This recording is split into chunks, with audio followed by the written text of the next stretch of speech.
Today I want to walk you through, in a nutshell, a model that we're using for a long time, 7 years, and I think it might be beneficial for everyone. So this model helps you to understand which state your organization or group or project is, where it should be, and what you should do in order to change the current state that you are if you're on the wrong state. And the model has three states that each and every organization or group or a project or even a married couple are going through in never-ending cycles.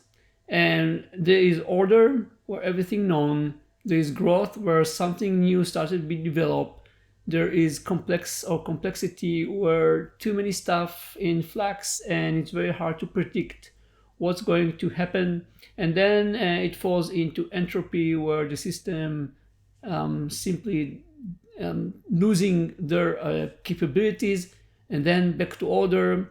And this is a never-ending process that will always go again, like it's never-ending cycles. We called the transition from order to complexity chaos, and we call the transition from complexity back to order equilibrium. And that's high level, all the four elements. Now, what we managed to see over the year, that there are two different variables that can help you to determine where you are right now and where are other projects or companies or elements in your eco environments are now as well. And those two are autonomy and variety. So the first one is autonomy, which means what is the level of autonomy within your organization? And we defined 4, and there is a nice scale between the second and the third. So the low autonomy here will be no autonomy. Everyone, so you can't do anything without any permission. It's classical command and control process. Then there is here in the middle an autonomy of group. So it might start with a vision. The company will give one division more autonomy, but all the rest not. And it will scale all the way down into a group autonomy, which will be somewhere here in the middle. And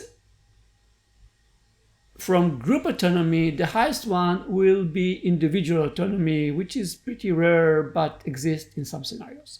So those are the 4 levels of autonomy, and you can simply evaluate right now. You can take a project and evaluate right now based on this scale where the project sits in terms of autonomy. The second element is variety, and variety is the number of states of resources that your project, your group, your organization has. And the way to do it is always to compare it against something that you already had in the past. And you have like 3 main options. It can be go down, so variety goes down. It can be flat, in the middle, variety is flat. And it can usually increase itself 10 times. It will be here in the far left side, right side. And in between, there is a scale that you can play. Now, what we find out that once you know the level of autonomy and once you know the level of variety, you can easily find out whether you're in order, growth, complex, or entropy mode. And the realization is from order to growth, there is more and more autonomy, and autonomy creates more and more new elements, and more new elements create growth. Now, when more and more new elements created over time, we need more resources and we need more state to handle them, so variety grows. And when we have high variety, our autonomy will end up in the complexity world that once we reach, so as you can see, we are going through those cycles, and eventually we reach a point where the complexity is too much and we don't have enough resources to handle this complexity. And then what will happen? The system will drop into entropy.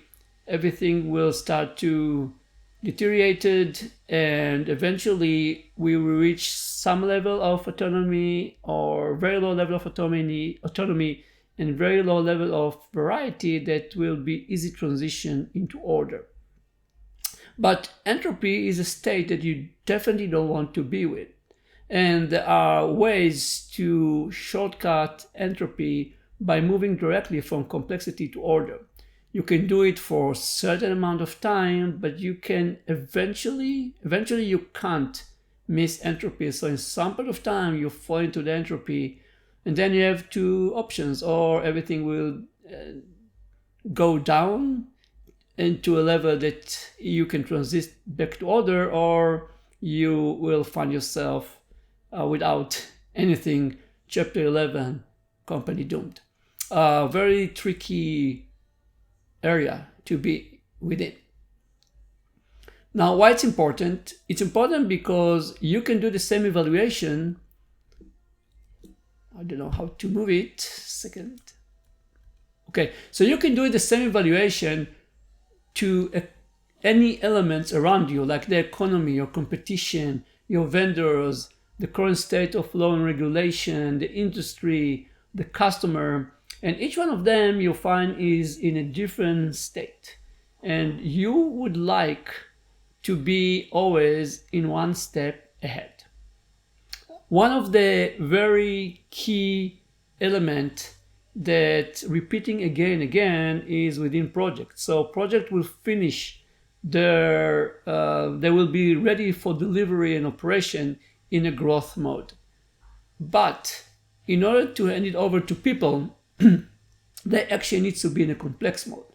And the problem is that they are in a growth and not in complex. And when you are hand over a project, when you're in a growth mode, you are missing certain capabilities and certain skill set and certain condition that will ensure a smooth move of a project or transition of a project to operation that required actually to be in a complex world. So I won't get into the details, but as I mentioned before, there are 15 leverage that exist, and you can tune them, and by tuning them you can or escalate a move of an organization, a team, or a project from one state to another, or on the other way around, you can expedite the time that a certain group, project, or organization will stay in a certain state.